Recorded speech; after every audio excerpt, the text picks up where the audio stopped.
Tuesday, July 18th, and this is Geeknights. Tonight we talk about that old standby and German-style gaming, Settlers of Catan.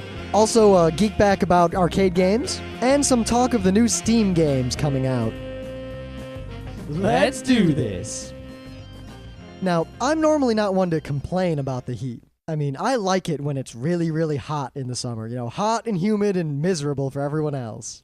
Well, I like it when the weather is, not too hot, not too cold, just right. But after having lived in Rochester for many, many moons and... You mean the ice planet fucking Hoth.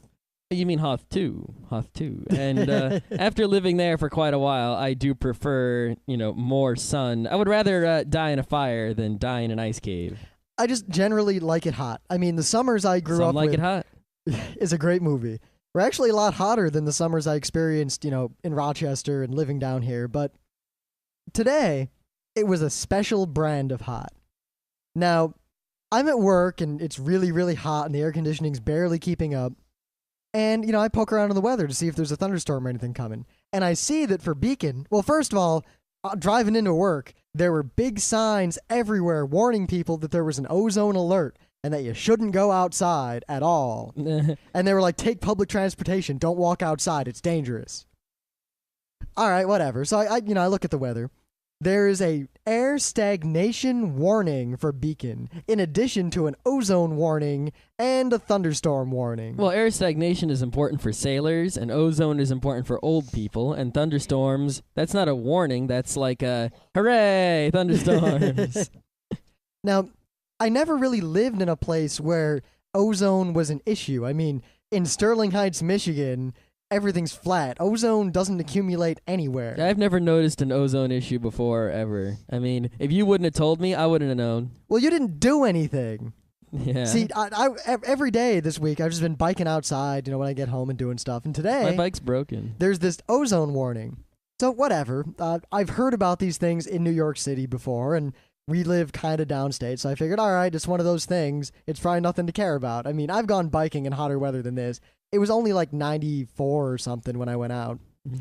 And when there's a lot of ozone in the air, you can't breathe so well, which really got to me. I went out and started rollerblading, and I got barely a mile away from the house, and I stopped, and my body was just trying to die, and I couldn't make it, and I had to hobble my way back home. I would like to know how much of that was psychological. Like, what if you didn't know there was an ozone warning? Would have the same result happened? You know what? Who knows? I don't think so, because I got kind of sick, and I really had to get home and cool off. And I've biked in hotter weather, and I've run in hotter weather, and I've never had trouble breathing before. Yeah. Anyway, I guess we'll never know, unless maybe we tell you it's an ozone warning when it's not.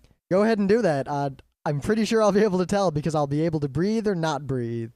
Yep. Anyway, in addition to that, I just want to let everyone know that if you have an ionizing air filter, throw it out. Because basically, even though it does kind of filter the air, sort of maybe. It filters the air really well. It fills your house with ozone. Yeah, actually, this is something I told Scott about back at RIT, and now we crusade against it. Yep. Because ionizing air filters, they use ions and electricity to pull particles out of the air as an air filter. But that smell after a thunderstorm, or that smell after you've had an old NES running for a couple hours? That's ozone. It is generated by electricity, basically. I'm not going to go over all the details of it, but electrical devices and electrical discharges generate ozone. Ozone is somewhat toxic and displaces oxygen in the air, among other effects. Yeah, it's like you think ozone and you say, oh, great, the ozone layer, blah, blah, blah, blah, blah. No, it doesn't float up there. No. It stays down here and fucks you. Exactly. It's not something you want to breathe.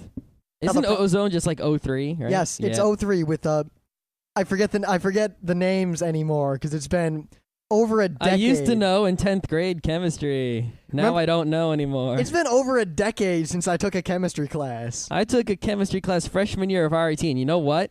That class should have been an A class.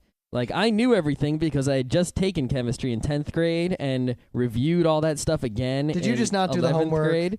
No. One day where I happened to not go to class was the first incredibly easy test. and he lets you drop one test. Ah. So I ended up dropping this test that I probably would have gotten 100 on, which is basic, what's it called, stoichiometry? Yep. Yeah. Which I would have gotten 100 on, so that kind of screwed it over. And that guy actually was proud that he gave bad grades. Yeah, well, I can say back in high school, there were a couple of classes where the average grade was about 35%. Yeah, this guy was like, I give the lowest grades on average in all of RIT. Mwahaha. And this is my first quarter ever at RIT. Wow. You know, that's one of those situations. Of course, maybe it was because I had a hair trigger. In but basic chemistry. I would drop a class at the drop of a hat. A lot of people did drop, but I mean, RIT had I went through RIT with barely any. I don't think I dropped or W'd anything. I dropped like 10 classes and I W'd at least 4. Yeah, I didn't use my W's. Yeah, I didn't. Well, actually, I didn't W so often just because usually I could tell within a week if I liked a professor or not. And if a professor even looked at me the wrong way, I'd be like, fuck it, and I'd quit. Yeah, and the other thing is, I really didn't want a W because that would delay me getting the hell out of there. Ah. Yeah. I was taking all superfluous classes. Yep. See, the trick is I always signed up for one more class than I needed in any given quarter. And then W'd one of them? Or either W'd one of them, or I just drop one. Like, I'd sign up for 16 or 20 credit hours when I only needed 12. That way, if one class sucked or just the workload wasn't worth it, I'd just drop it and not worry about it. And I still learned something, hopefully. Mm-hmm. All right, anyway, let's do the Geekback, which we still don't have music for. So we got this email from Kid. With the two Ds. Yes, the title of which is, quote, House of the Dead 4 is the shit! Exclamation point. Ah, only one exclamation point. Yes, Mr. Period is pleased. Quite. All right, I'm probably going to read the complete first and last paragraphs, but the middle paragraphs are going to get paraphrased. Of course you're going to read the complete last paragraph. Anyway, hey, Rim and Scott. I'm an avid listener of your podcast, especially your anime and tech shows. Even though I'm a rabid Sony fanboy, I tend to agree with most of the shit you give Sony, especially about their goddamn proprietary software and the potential failure the PS3 may be. Where's the good news? Where's the good news? Just keep pounding you and pounding you and pounding you with bad news. Bad news. After bad news. All right. I've got the Sony NWA 3000 20 gigabyte MP3 player. Okay. I don't know. I'll have to go look that up to see what it's like.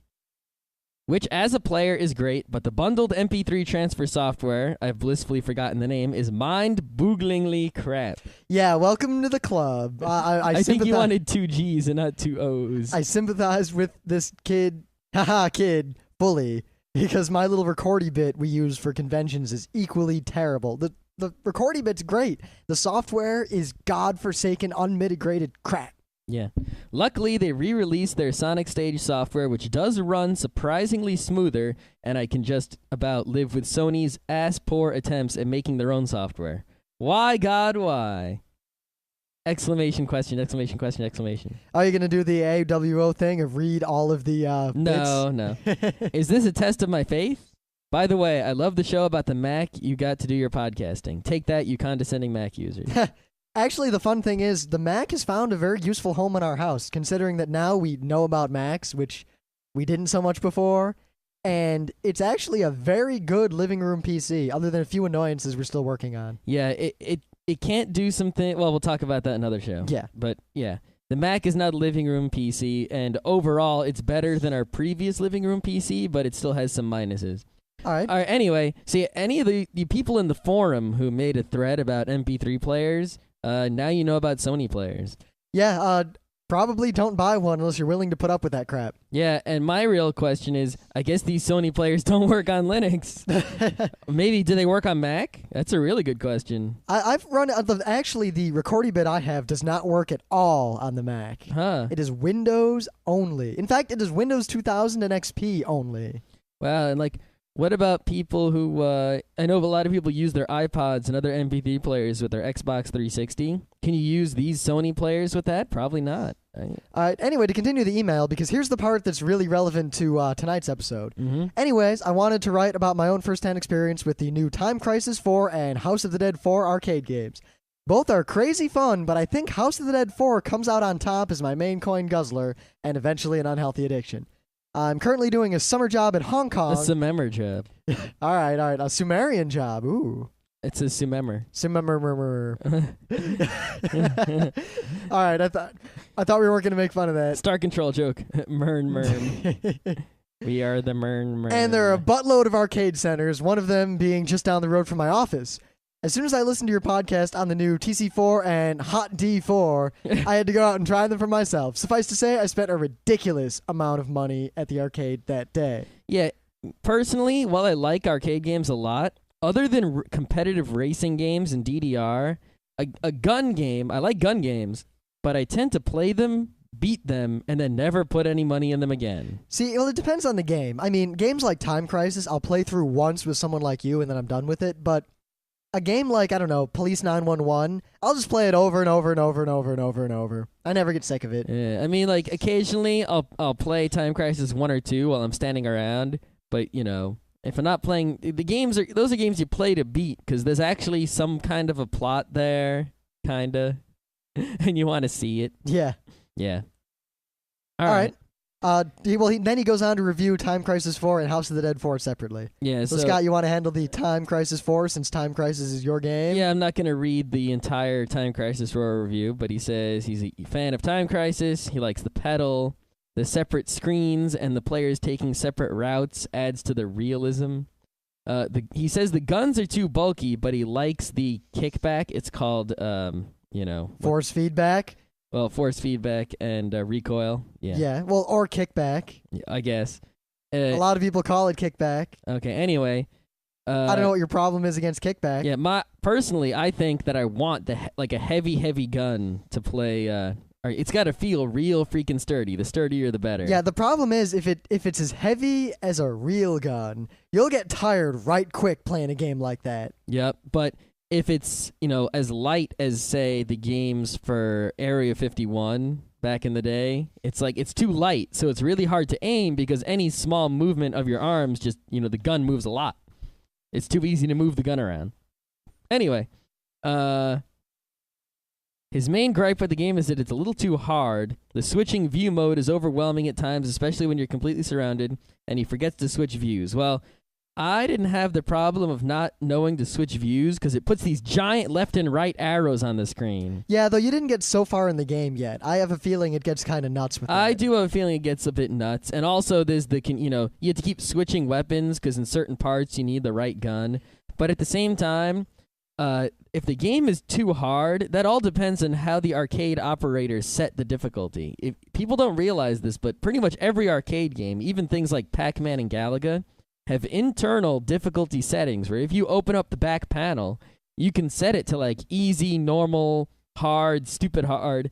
And generally what they do is on very, very popular arcade games, they set them to stupid hard because that way people will play, lose real quick, and then play again. Yeah, like stupid hard Sinistar. Exactly. And when games get, older and older and are played less, arcade people put them on easy. Like, you'll know an easy Galaga machine because you can just hold the button down and the ship keeps shooting. But on a hard Galaga machine, it's the real Galaga. He shoots 1, 2, 1, 2, So, yeah. Anyway, he keeps getting shot. Maybe his reflexes are crap and he hasn't perfected dodging bullets. Yeah, that's pretty much Time Crisis is all about, is when you see the thing, you let go of the pedal. However, I have noticed that in Time Crisis, 1, 2, 3, when you're about to be shot, this like a red ring appears around a bad guy whose bullet is going to hit you. And when you see the red ring, you pretty much have to let go of your pedal immediately or else you're going to get hit. In Time Crisis 4, at least the ones that I played on the shore, I had no chance, personally. Yeah, the time that you have, reflex-wise, to escape getting shot is almost nil. Like, you'd pretty much have to let go of the pedal like a millisecond after the red ring appears. And I don't know if that's because of the difficulty setting on the machine or if they just made Time Crisis 4 harder in general. The great choice of weaponry is a superb addition that you will generally stick to the pistol. The weaponry, actually, of, the pistol, the machine gun, the shotgun, and the grenade launcher, those were added in Time Crisis 3, not Time Crisis 4. I don't know if there's any more weapons because I didn't get very far in the game. I think maybe his point might be that the weapons like in Time Crisis 3, I almost never changed weapons. Like I never even thought. But he says here you'll mostly stick to the pistol. However, in Time Crisis 4, they do give you a lot more ammo for all the guns. Like in Time Crisis 3, you start out only with pistol ammo. In Time Crisis 4, you have ammo for everything, and you're actually required to use the other weapons to get through certain parts of the game. In 3, the weapons are just kind of there to use whenever you're having a hard time or just have fun with a machine gun. In Time Crisis 4, there are actual gameplay elements involving... I seem to get a lot of ammo for those things, which was surprising, and I ended up using them a lot more than I would have expected. Because I'm a hoarder in games like that. In any game... The shotgun especially. That gives you choice of weapons, and they're all limited ammo. Like Eternal Darkness. I would use that axe or the knife or whatever non-ammo weapon I had on every freaking enemy. And then I'd get to the end of a stage and have 1,000,000 bullets for whatever guns I had because I never used them. That was always my problem in especially FPSs. I would just save up except for Doom. In Doom, I just waste my rockets. Like really? Doom, I would count like individual shotgun blasts. It's weird. In Doom, the game where you need to save stuff the most, I don't hoard it all. I just spend it because I love shooting that plasma everywhere. But in Half-Life 2, I'm just like saving every goddamn ammo and using the weakest weapon possible to kill the enemies nearby. I'm like, ooh, let me move this way. I can kill those guys with the barrel, and the fire barrel and a pistol instead, or I'll throw a blade at them with a gravity gun instead of wasting a bullet. All right. Now then, House of the Dead 4. Oh, he gave Time Crisis 4 8 out of 10. True. Well, no, he gave it star 8 over 10 star. 8/10. Ah. All right, I'm going to try to actually read the second paragraph here in the review section. Whoa. House of the Dead 4. I've never really liked playing the House of the Dead games, but this version is ridiculously addictive. The new Uzi-style guns are fairly easy to handle, but unfortunately, with the addition of the shake mechanism, they didn't include a kickback mechanism. The new shake mechanism adds another fun interactive feature to the game, but the situations where you use it are easy to complete, like a zombie or a boss grabs you. I believe they've also integrated the shake mechanism into reload, so you don't need to aim off screen to reload. You just need to give the gun a shake to reload, which is very useful when dealing with a horde of zombies. My friend and I attempted to complete the game, but we gave up when the final boss respawned after an extremely drawn-out final battle. Yeah, Crystal Chronicles. Every game made by Square ever. No, I don't think we can ever express to anyone who hasn't played Crystal Chronicles how long the final boss fight is. Well, when we were the minimum level necessary to do it, basically. Yeah. If we had leveled up for like 2 more days, we would have been much shorter. Hours on one boss, and every time we killed it, a new boss came. Anyway. This game was crazy fun to play and extremely addictive. You put a great emphasis on crazy fun. There is a decent variety of zombies and monsters to annihilate, and although there are no weapon upgrades, you do have grenades, which can be useful in a sticky situation. He gave the game 9 out of 10. Yeah, personally, I didn't really... House of the Dead was always cool. It was the gun game to play when Time Crisis wasn't there. But I personally... The thing I don't like about House of the Dead in general is that you're shooting so much because you can't just shoot the zombies dead or shoot twice the zombies dead. Like in Time Crisis, shoot a guy in the head, he falls over unless he's wearing armor. It was just aim at a guy, shoot. Aim at a guy, shoot. So many times to get these zombies to fall down. And it was just kind of hurting your hand. And there was a lot more just pulling the trigger a whole lot and a lot less aiming and doing cool things. Yep, the ooziness really seems to mitigate that because now it's just... Exactly. You just aim at the zombies, you hold it down. You sweep across the zombie heads. And it has the whole survival instinct of only shoot the zombies that are a threat. Ignore the ones in the back. Yep. All right. And okay. By the way, on a completely unrelated note, I'm starting my 3rd-year project sometime in the coming university semester. He studies aerospace engineering at the University of Manchester. Good game. In the UK. And his project title is Bluetooth as a Communication Device for Wireless Sensors. My knowledge of Bluetooth is pretty basic, so if you guys read my email on your Geekback segment, yep, here you go, then some info on the Bluetooth system would be much appreciated. We got some people we could probably get on the show to do one hell of an episode about that sort of thing. Yeah. Hope you guys have a chance to check out these kick-ass games. We already did. And keep up the great podcast. Cheers, kid. Yeah, Bluetooth. I actually had a job that I did not making the wireless sensors, but writing code for a wireless sensor concentrator device thingy. And from what I know about Bluetooth, which isn't a whole lot, I've never actually used a Bluetooth device, but from what I understand, it's rather slow and its range is fairly limited. And for a wireless sensor, I'm not sure it would really be the best choice. But But it depends on the application. it really does. And also, he's coming at it from the standpoint of aerospace engineering, whereas I'm computer science. So it's a lot more difficult for me to talk Yeah. from his angle. Though we could definitely do a Monday show sometime probably after Otakon. Yeah, I think before we did that, we would need to get some Bluetooth devices and try to work with them. Or, Yeah, we could also get we could get James on the show. Or Steve. Steve Pomeroy. Steve knows a lot about Yeah. Bluetooth. All right. So we've got some guests we could do for that. So that's the end of the Geekback segment. Yeah, we'll probably cover these two games one final third time. After we beat them. Yeah, after we go to the shore and pump quarters in until all the zombies are dead. God, it's going to be like $30 a game. Whatever. That's fine. We could buy a DS game instead. There's no new DS games I want. There are going to be real soon. Yeah, quite you. Okay. All right. We've been talking about board games as our main bits on Gaming Day for a while now. And so we're going to do a news today that's about video games. So see, today we covered arcade games, video games, and soon to do board games, all in one go. There you go. So if anyone hasn't been paying attention, there is a game called Team Fortress 2 that has been promised by Valve for many, many years. God, I was in high school, and I remember people telling me TF2 is coming out. Oh my God. Like, up until a few years ago, you could go to Valve's website, and the same message about Team Fortress 2 was still there. Until Steam came out, the same message was there. Yeah, because basically, real briefly, there was some of the original mods for Quake 1 back in the There was day. one called Team Fortress. They were very similar. They were all Team Fortress or Team Fortress style, where it's like capture the flag, but with classes. Mega Team Fortress. Yeah, Weapons Factory. Yeah, they were all Team Fortress-ish. And for when Half-Life came out, there was a mod called Team Fortress Classic.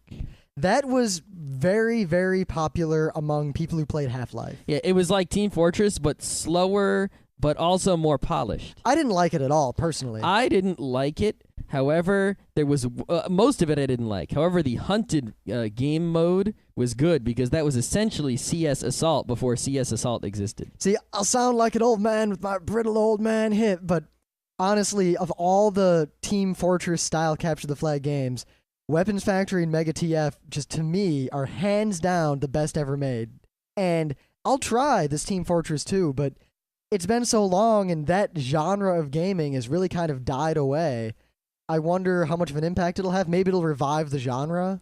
Yeah, that's what I'm hoping, especially with Valve's new engine. They could do some really interesting stuff because one of the big things about Team Fortress games are all the different interesting classes and weapons. Yep, and just the fact that games like this tend to really lend themselves to a pickup game. I mean, Tribes 2, as great as it was, once a game, like if a game started, if you just joined a game, you couldn't really get into it. It was too late. You had to be there from the beginning. And you could only get the full experience if you played with a bunch of people you know in a clan. But these Team Fortress style games really seem to allow for the lone wolf and really allowed pickup games to work really well. Yeah, even better than Counter-Strike. Yeah, in a lot of ways. Which is, yeah. Anyway, the point is the Team Fortress 2, which has been promised for years and years and years, is finally really promised. They might beat Duke Nukem Forever to the punch. And what's going to happen is when Half-Life 2 Episode 2 comes out, which is going to come out, I don't know, possibly next year, I'm not quite sure, Team Fortress 2 will also come out, supposedly. Yeah, you know what? Yeah, Duke Nukem's going to come out too. Yeah, we'll see which one. But anyway, yeah.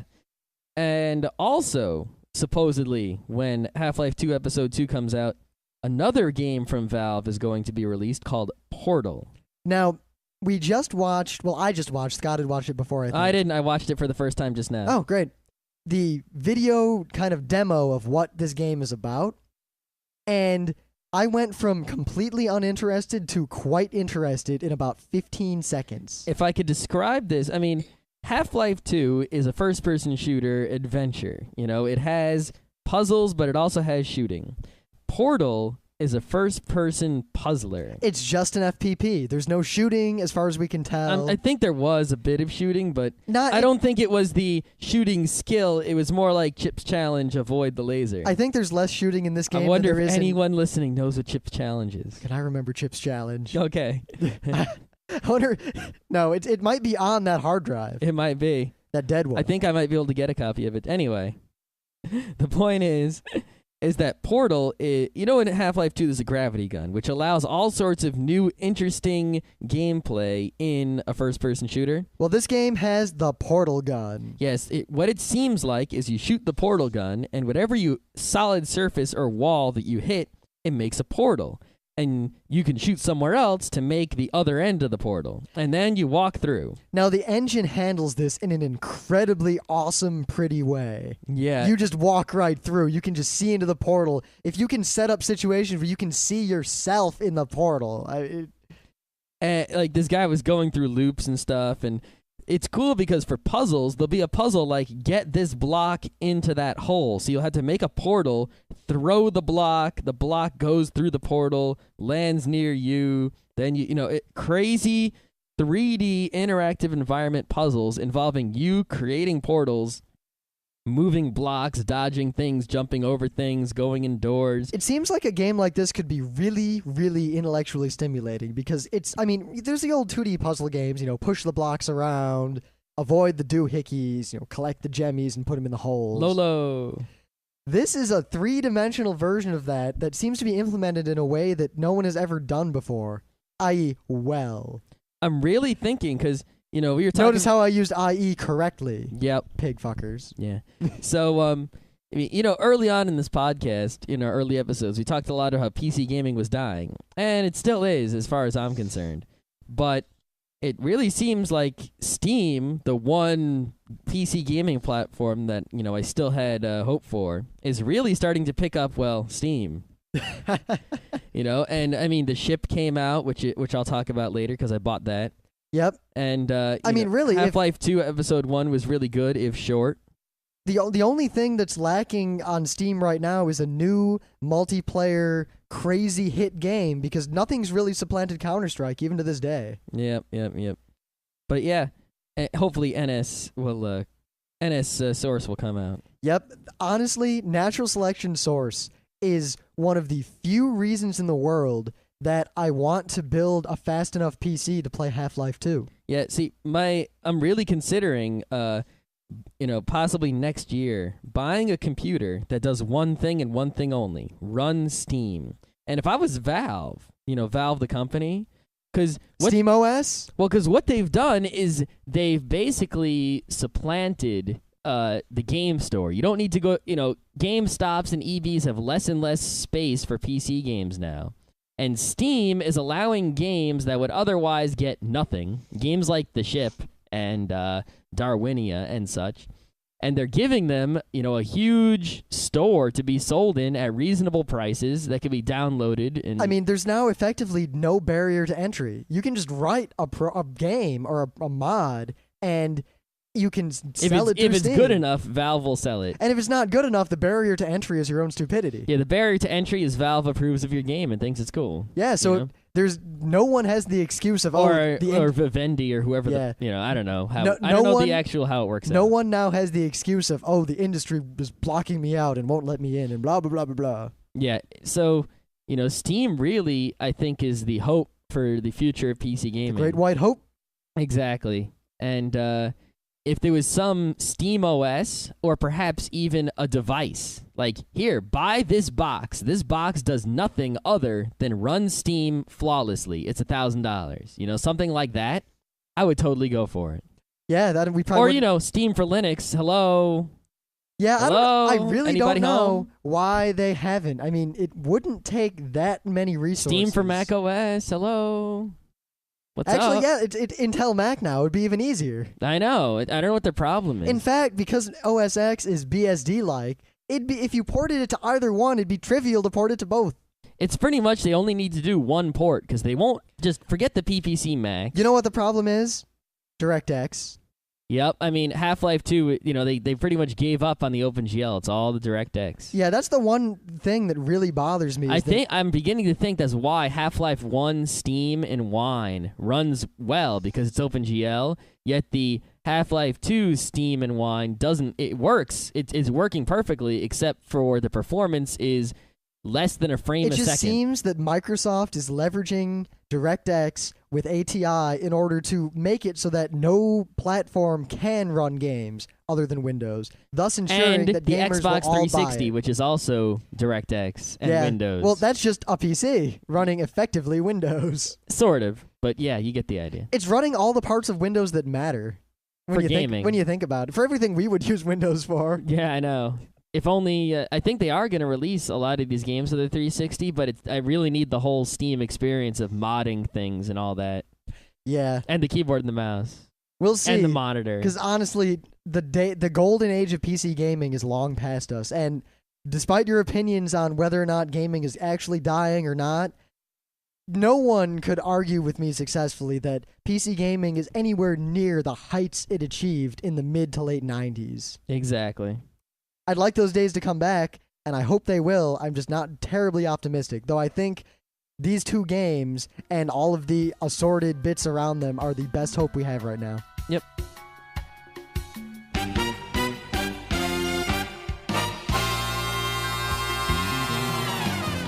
Things of the day. Now, I can't hold back on this one. I was looking for a thing of the day, as we usually do before the show. We poke around, we show each other some things of the day, try to figure out, all right, does that pass muster? Is it good enough to be a Geeknights thing of the day? Is it topical? Whatever. Is it old news? Maybe I'll call it retro, and then it's not really old news, that sort of stuff. Mm-hmm. Now, I kind of randomly stumbled upon this, and I had no idea what it was other than that it had the word skeleton and prank in the title. Ooh, those are good words. So I started, and it's this Spanish dude or Mexican dude. We can't tell what nationality he is. He might be Russian. He's wearing like a black cape and a black top hat, and he's got a microphone and a mustache, and he looks like a really not evil, but evil in an awesome way, dude. And he's speaking very rapidly in Spanish. And I think it's Spanish. He's explaining some sort of prank or something that is about to go down. And I'm wondering, all right, what's going on? Are they going to show me what the prank is? Then he shows you this skeleton sitting on a motorbike. Or a bicycle. We can't really tell. Yeah, it looks like a motorbike because it makes motorbike noises. It does. And the skeleton is rigged up so when he talks into the microphone, the skeleton's mouth moves. All right. So and the sound comes out of the skeleton with a speaker. So I'm wondering, what's this all about? Then it immediately cuts to a dude walking down the street, and this skeleton on a motorbike rides by and yells something at the guy, and the guy just loses it. You have to watch this. It is fan-fucking-tastic. I mean, I've seen a lot of funny things of the day. There's a monkey thing of the day we haven't used yet. That is just of the highest caliber. But this is the first time. It is Tuesday. This is the first time in a long time that I not only lolled, but I rofled. I was laughing uncontrollably when that skeleton rode by the dude, and the dude just freaks out and runs away and trips over himself. So, the lesson for today is that fake skeletons talking and scaring people while riding motorcycles equals a Rofelcopter crashing into a roller coaster. The best one is there's this homeless guy, like the last one they get, he's sleeping under a rag or a blanket or something, and the thing rides up, and the homeless guy, like, he drops his rag or as he's running away, and you see him, like, he turns around to try to grab it, but then he sees a skeleton, and he's scared shitless, but then he really needs that thing, and he doesn't know what to do. Okay. My thing today is from some guy on LiveJournal. But don't let that get you down. This guy was in Japan, and as you may or may not know, or you should know being a geek, Akihabara, or aka Electric Town, is the geek mecca of the entire universe. And if you go there, there are many, many stores which sell things, like electronic doodads, retro video games, incredible amounts of video games, manga, toys. Incredibly old school video games. Anything awesome that a geek could want can be found in Akihabara. However, little do many geeks know that the true mecca of video gaming shopping is not in Akihabara. No, it is not. It is in 3 stops away. It is on the train 3 stops away from Ami on the Togani line to Gumyo. If you go there and then you walk for 30 minutes in sweltering humidity, a skeleton will ride by and yell at you. Exactly. You can tell that I'm paraphrasing this guy's blog. You'll find this store that has more video games in one place than I've ever seen in my entire life. You could take this store, fly it over to the Do you remember US. there was a thing the other day of the guy who had an incredible video game collection in his basement? Yeah. One shelf of this store puts that guy's entire collection to shame. They could lift this up, bring it over to the US, stick it in Manhattan, and make it a museum. Exactly. I mean, not only do they have pretty much every PlayStation game, every NES game, every SNES game, blah, blah, blah, et cetera, et cetera, et cetera. They've got every obscure thing you could possibly imagine. Now, of course, the prices are high for things at this store. You know, if you want to buy a DS, I wouldn't recommend buying a DS there or an Xbox there. But if you need some sort of if you need NES ultra game, rare Sega Saturn game, if you need a Neo Geo, if you need a Neo Geo PC LT, or if you need a Sega CD so you can play Sewer Sharks. Yeah. If you need games for, hard... if you need a Sega Master System, they've got a mess of them. This is the place to go. And it's really not much more I can describe to you with words. You just have to see the pictures. You just have to see the pictures of this place. They even have stacks and stacks and stacks of manga, as well as on one wall, they have the PlayStation 100, which are the 100 most popular used PlayStation 1 games. So yeah, this store is the amazing. Now, there's one more thing you have to know about this store. Next door, there is a store that is, quote, full of one-coin figures, models, toys, and more Gundam goods than you could point a stick at.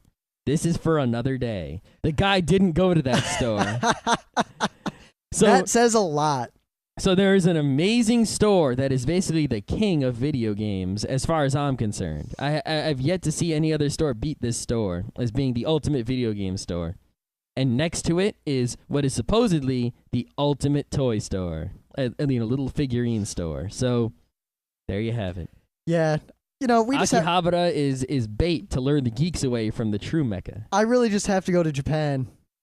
I think so, too. I could spend months there just seeing all of this, it's weird how much of the media and geekery I consume comes from Japan and Japan alone. I really have to go there and then go to this store, buy stuff, ship it home on UPS, go to the store, buy stuff, ship it home, go to over and over again until I've gotten everything I needed. I think I'd be content just looking at it.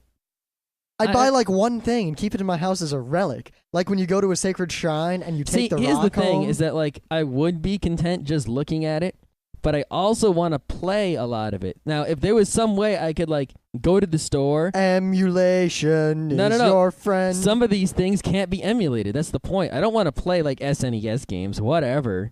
I want to play the ultra rare Sega Saturn games or these ultra rare Neo Geo games.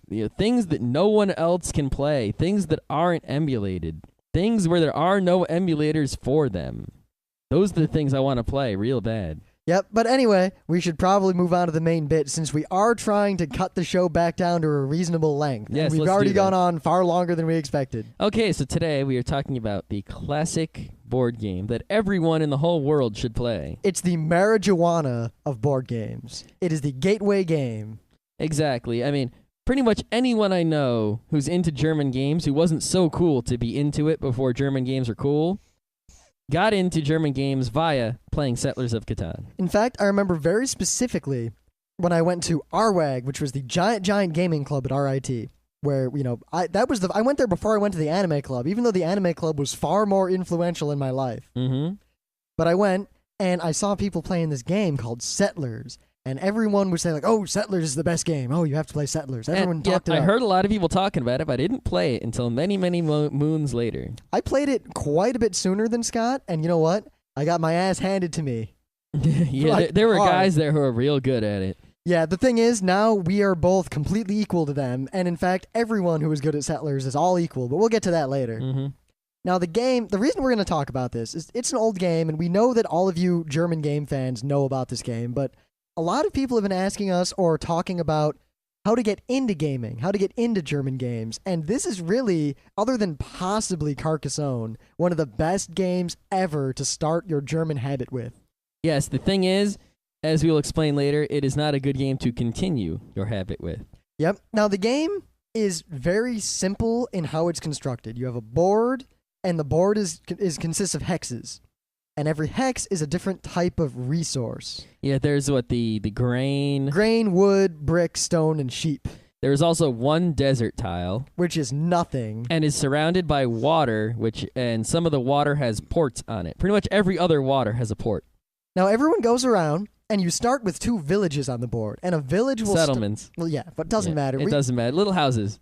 Little houses that you put at the intersection of 3 hexes. Mm-hmm. Now, every hex will also have a tile with a number on it, and the number corresponds to a possible roll on 2d6, 2 6-sided dice. Mm-hmm. Which means 2 through 12. Now, say you have a little house next to one of the hexes touching your house is a forest. It's a green tile, and there's a 4 on it, and so whoever rolls the dice rolls a 4. You get a tree card. You get a green resource, 1 wood, into your hand. Mm-hmm. And the whole game is you go around... And every turn, whoever's turn it is, rolls the dice. Everyone collects their resources. Then you're allowed to trade freely with whoever's turn it is. So you can be like, anyone got any brick? I got plenty of sheep, but I need a brick. Mm-hmm. Because, what'll happen is, number one, the game is a fight to try to get more resources than everyone else. Because if you can always trade in, 4 resources of any one kind for any other resource. So if you can get enough of one thing, that's the same as having a whole bunch of different stuff. Yeah, the game is basically, you'll get these resources, you want to trade them, and the reason you're doing this is that you have a little card that shows you what all the things you can build cost in resources. Yes, you can build roads, you can build settlements, you can build cities, which are upgraded settlements, and you can buy stiffy cards. Which are just like special hidden cards that have powers. Yeah, most of them are soldiers, but the point of the game is that pretty much anything you buy will directly or, get you a point. Or possibly slightly less than a point.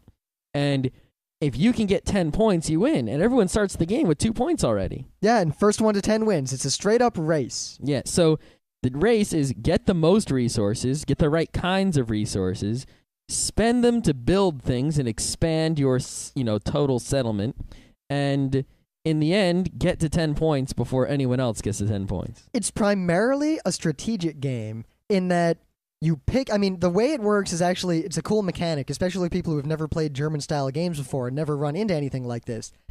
Whoever starts first puts a settlement down, and then you go around clockwise and everyone puts a settlement down on the board.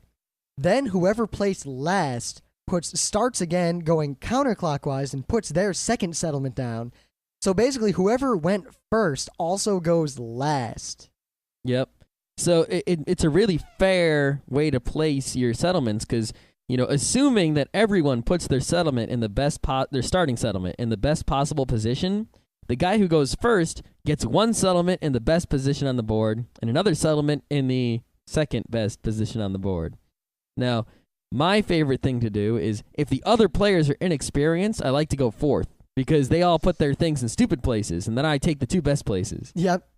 If everyone is really experienced, I like to go 2nd or 3rd. It really doesn't matter either way.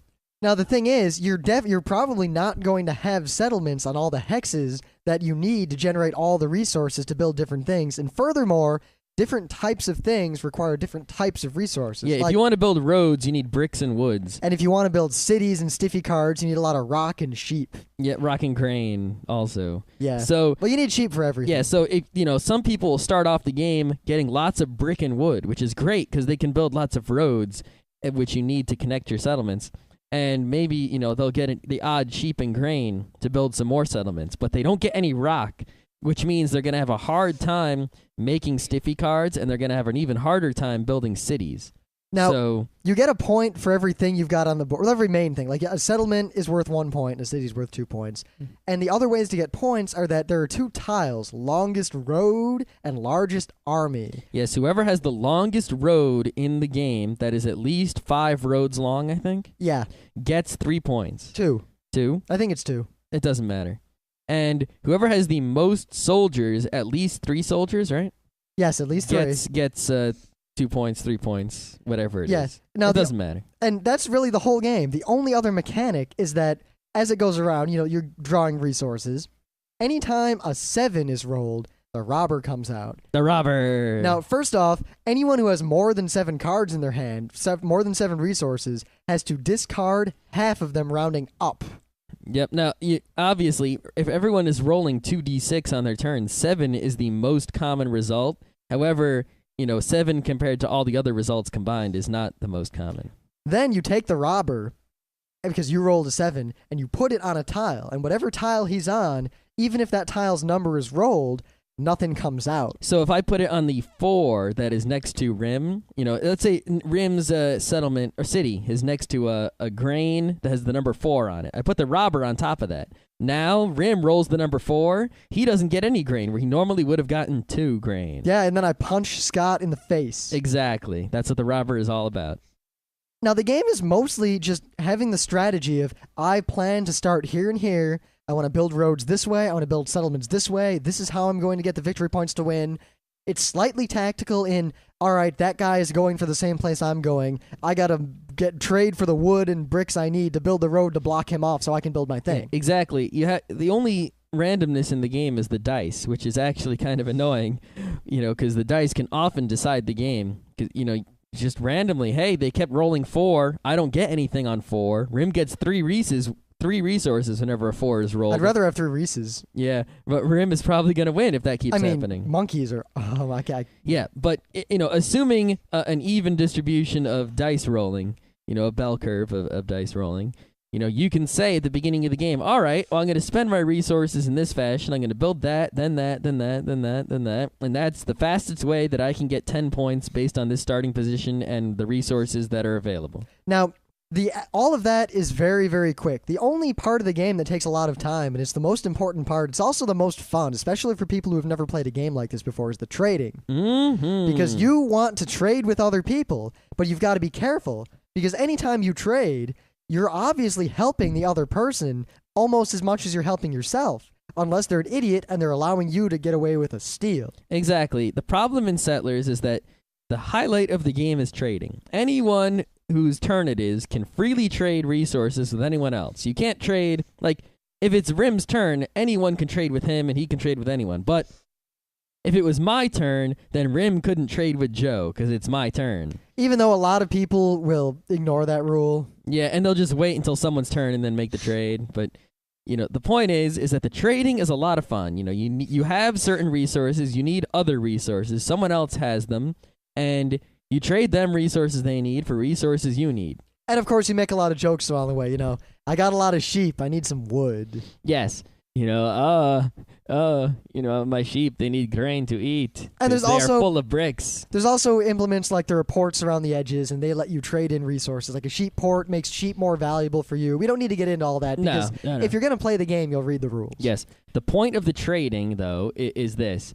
It's a lot of fun, and it's the highlight of the game. It's what makes this game exciting for new players. The problem with it is that there are really only 3 ways a trade can turn up. Number 1, you trade with someone and they rip you off. It's a not fair trade in their advantage. You basically just screwed yourself. Number 2, you rip someone off. Well, good for you. Now you're probably going to win. Number 3, you did an even trade with someone else. Basically, all that does is speed up the game because it boosts both of you equally ahead of the other players. The reason you do that is you want to, if you're gonna trade, you try to trade equally with all, especially the players who are losing. If someone's losing, you want to trade with them all the time because you don't care if you help them out. Exactly. You might even let them rip you off if you really need a resource. Mm-hmm. Here's the thing, though. Imagine a 4-player game, right? Let's say I make an even trade with Rim. Then I make an even trade with Joe, and then I make an even trade with Jill. Now, I've made each of them, it's an even trade, and it boosts both of us equally. But I've been boosted 3 times, and each of them has been boosted once. Do you see how that works? There is also a big element of the stiffy cards we mentioned. They're like hidden cards that you buy, and most of them are soldiers, which allow you to move the robber around, and you can get largest army with them.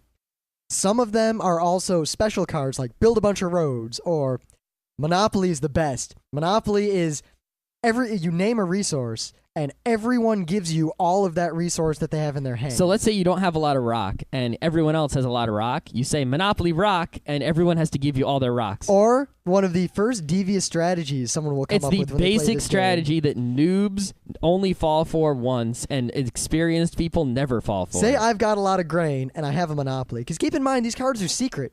Like, Yep. a lot of times, someone will have a stiffy card, and it might be a victory point. Some of the cards are just straight up one victory point.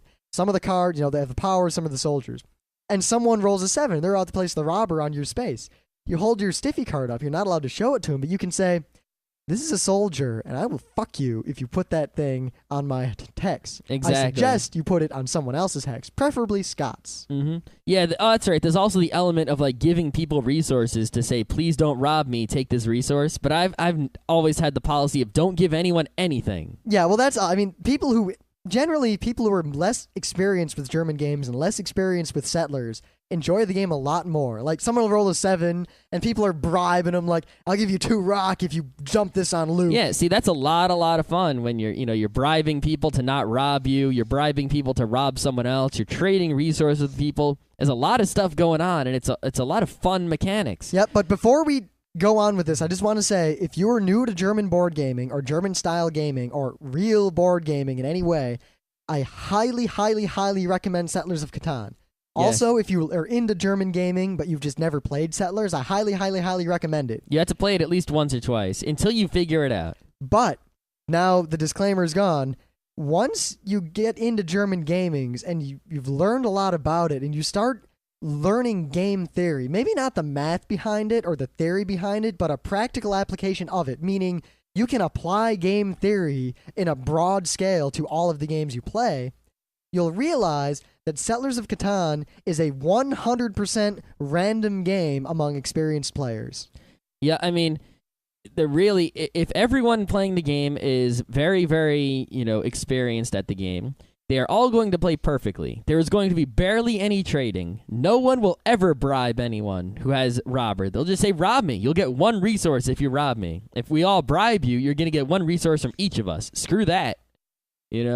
And the game pretty much comes down to who went first, because everyone will put their settlements in the optimum position. So whoever just happened to be in the way the board is laid out, and also the dice rolls. Now, this was evidenced most powerfully for me because I hadn't played the game in a long time, and I went to a sanctioned Settlers of Catan tournament. Whoa. This was at UberCon 2 years ago. Mm-hmm. And they had the qualifiers, and everyone was talking up, and everyone was really interested. And in all the qualifying rounds, I beat everyone into the ground, and I won, out of hand. In one of the games, someone else almost beat me. It was 10-9, and they would have won on their turn. I just got a little lucky. Mm-hmm. And then we find, that narrowed everyone out, elimination. Then we got to the semifinals where now it's all people who are good at the game. It is all people who understand the game, are good at German gaming, have a very good grasp of how the game works. At that point, the game was done. It was completely random.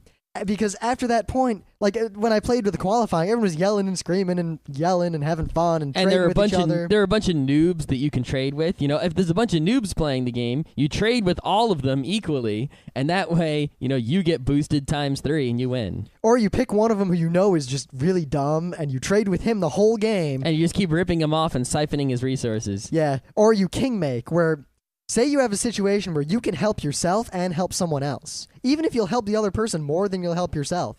If you know the other person is not smart enough or not in a position to win despite being helped like this, you help them as much as you can to elevate both of you so far ahead that no one else has a chance to play. They can't win, and now the game is only between you and this idiot. Yep, it's kind of how a lot of Roman emperors got put into power. So there's a game of Settlers is mostly played with 4 people. You can play with 3, but forget sucks. that. Yeah, 5 and 6 is really fun. There's an expansion pack that allows you to play with 5 and 6 players. It's fun, but it ruins the game even more, I say. Yeah, to a point. In some ways, it makes the game a little more skill-based, but at the same time, it also makes the game a lot more random. It's hard to explain unless you play it. Yeah, we're talking about the basic 4-player Settlers with no. There are a lot of expansions for Settlers and a lot of alternates to Settlers, like Starfarers, Seafarers, Cities and Knights, Settlers of Canaan instead of Catan. Yeah. Yeah.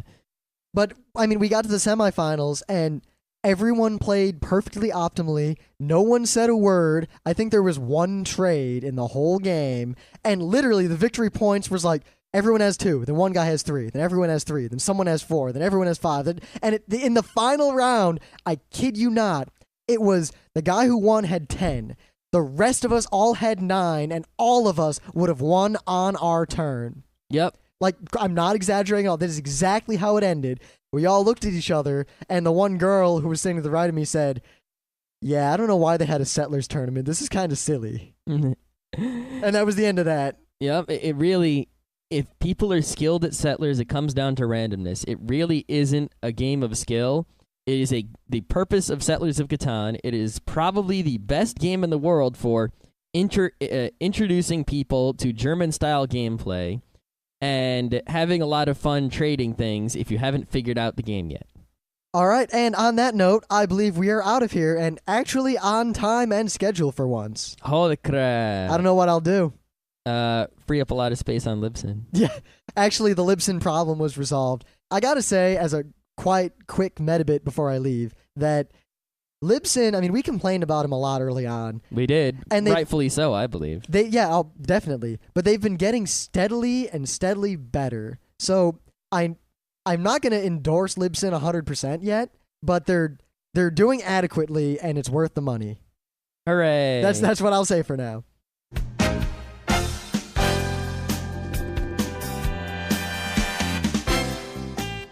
And that was Geeknights with Rim and Scott. Special thanks to DJ Pretzel for our opening theme. Be sure to visit our website at www.frontrowcrew.com. If you like our podcasts, you'll love our forums. Make sure you visit them. You can send your email feedback to geeknights@gmail.com. And if you want, you can leave us a voicemail at 206-333-1537. Geeknights airs every weeknight, Monday through Thursday. Geeknights is recorded with absolutely no studio and no audience. But unlike those other talk shows, it's actually recorded at night.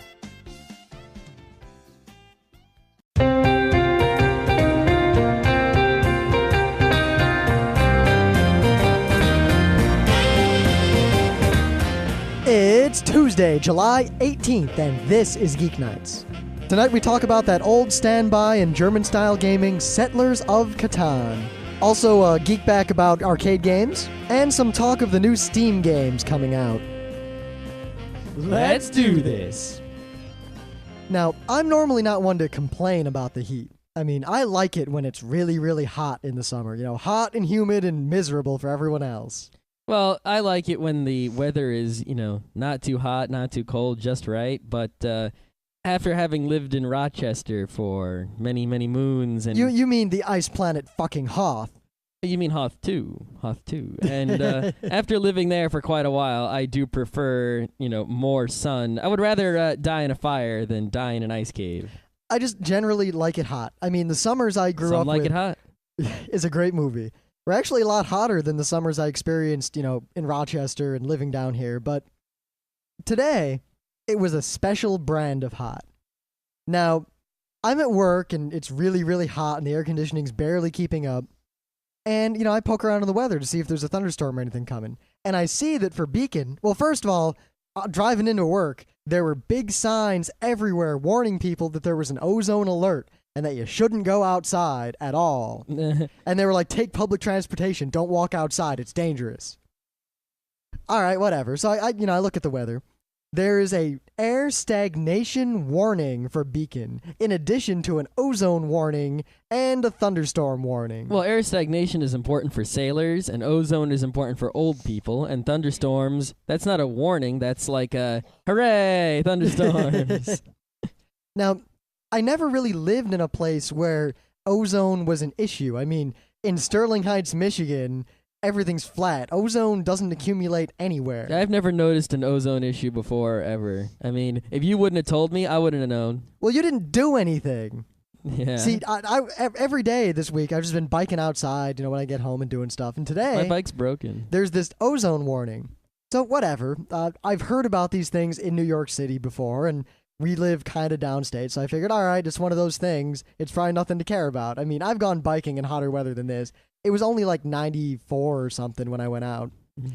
And when there's a lot of ozone in the air, you can't breathe so well, which really got to me. I went out and started rollerblading, and I got barely a mile away from the house, and I stopped, and my body was just trying to die, and I couldn't make it, and I had to hobble my way back home. I would like to know how much of that was psychological. Like, what if you didn't know there was an ozone warning? Would have the same result happened? You know what? Who knows? I don't think so, because I got kind of sick, and I really had to get home and cool off. And I've biked in hotter weather, and I've run in hotter weather, and I've never had trouble breathing before. Yeah. Anyway, I guess we'll never know. Unless maybe we tell you it's an ozone warning when it's not. Go ahead and do that. I'm pretty sure I'll be able to tell because I'll be able to breathe or not breathe.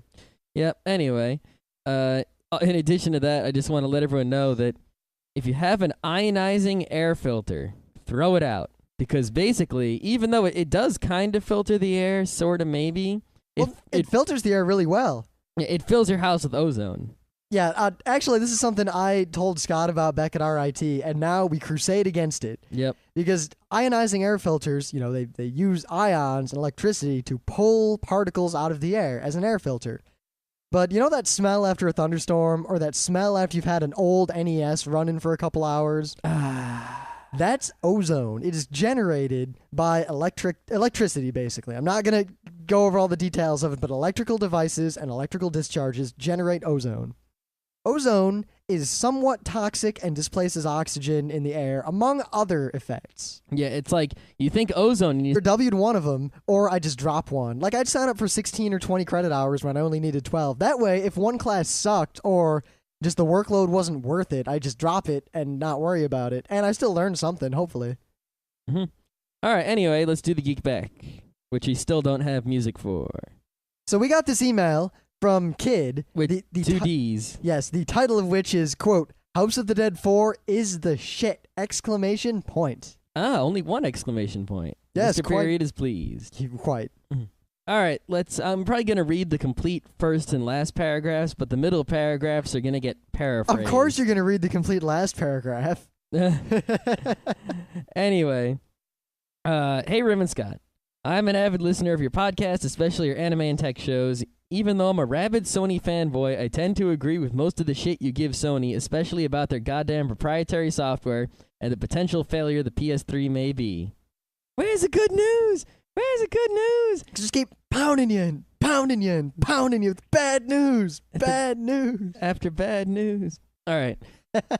I've got the Sony NWA 3000 20 gigabyte MP3 player. Okay. I don't know. I'll have to go look that up to see what it's like. Which, as a player, is great, but the bundled MP3 transfer software, I've blissfully forgotten the name, is mind-booglingly crap. Yeah, welcome to the club. I think you wanted two G's and not two O's. I sympathize with this kid, fully, because my little recordy bit we use for conventions is equally terrible. The recordy bit's great. The software is godforsaken, unmitigated crap. Yeah. Luckily, they re-released their Sonic Stage software, which does run surprisingly smoother, and I can just about live with Sony's ass-poor attempts at making their own software. Why, God, why? Exclamation question, exclamation question, exclamation. Are you going to do the AWO thing of read all of the No. Is this a test of my faith? By the way, I love the show about the Mac. You got to do your podcast. Say, oh, great, the ozone layer, blah, blah, blah, blah, blah. No, it doesn't float up there. No. It stays down here and fucks you. Exactly. It's not something you want to breathe. Isn't ozone just like O3, right? Yes, it's O3 with I forget the names anymore because it's been over a decade. I used to know in 10th grade chemistry. Now I don't know anymore. It's been over a decade since I took a chemistry class. I took a chemistry class freshman year of RIT, and you know what? That class should have been an A class. Like, I knew everything because I had just taken chemistry in 10th grade and reviewed all that stuff again. Did you just not do the homework? Grade. No. One day where I happened to not go to class is the first incredibly easy test, and he lets you drop one test. So I ended up dropping this test that I probably would have gotten 100 on, which was basic, what's it called, stoichiometry? Yep. Yeah. Which I would have gotten 100 on, so that kind of screwed it over. And that guy actually was proud that he gave bad grades. Yeah, well, I can say back in high school, there were a couple of classes where the average grade was about 35%. Yeah, this guy was like, I give the lowest grades on average in all of RIT. Mwahaha. And this is my first quarter ever at RIT. Wow. You know, that's one of those situations. Of course, maybe it was because I had a hair trigger. In but basic chemistry. I would drop a class at the drop of a hat. A lot of people did drop, but I mean, RIT had I went through RIT with barely any. I don't think I dropped or W'd anything. I dropped like 10 classes and I W'd at least 4. Yeah, I didn't use my W's. Yeah, I didn't. Well, actually, I didn't W so often just because usually I could tell within a week if I liked a professor or not. And if a professor even looked at me the wrong way, I'd be like, fuck it, and I'd quit. Yeah, and the other thing is, I really didn't want a W because that would delay me getting the hell out of there. Ah. Yeah. I was taking all superfluous classes. Yep. See, the trick is I always signed up for one more class than I needed in any given quarter. And then W'd one of them? Or either. Take that, you condescending Mac users. Actually, the fun thing is the Mac has found a very useful home in our house, considering that now we know about Macs, which we didn't so much before, and it's actually a very good living room PC, other than a few annoyances we're still working on. Yeah, it can't do something. Well, we'll talk about that in another show. Yeah. But yeah, the Mac is not a living room PC, and overall, it's better than our previous living room PC, but it still has some minuses. All right. Anyway, see, any of the people in the forum who made a thread about MP3 players, now you know about Sony players. Yeah, probably don't buy one unless you're willing to put up with that crap. Yeah, and my real question is, I guess these Sony players don't work on Linux. Maybe, do they work on Mac? That's a really good question. I've run actually the Recordy bit I have does not work at all on the Mac. Huh. It is Windows only. In fact, it is Windows 2000 and XP only. Wow, and like, what about people who, I know a lot of people use their iPods and other MP3 players with their Xbox 360. Can you use these Sony players with that? Probably not. Anyway, to continue the email, because here's the part that's really relevant to tonight's episode. Mm-hmm. Anyways, I wanted to write about my own first-hand experience with the new Time Crisis 4 and House of the Dead 4 arcade games. Both are crazy fun, but I think House of the Dead 4 comes out on top as my main coin guzzler and eventually an unhealthy addiction. I'm currently doing a summer job in Hong Kong. A Summer job. All right. A Sumerian job. Ooh. It's a Summer. Summer. All right. I thought we weren't going to make fun of that. Star Control joke. Mern. We are the Mern. And there are a buttload of arcade centers, one of them being just down the road from my office. As soon as I listened to your podcast on the new TC4 and Hot D4, I had to go out and try them for myself. Suffice to say, I spent a ridiculous amount of money at the arcade that day. Yeah, personally, while I like arcade games a lot, other than competitive racing games and DDR, a gun game, I like gun games, but I tend to play them, beat them, and then never put any money in them again. See, well,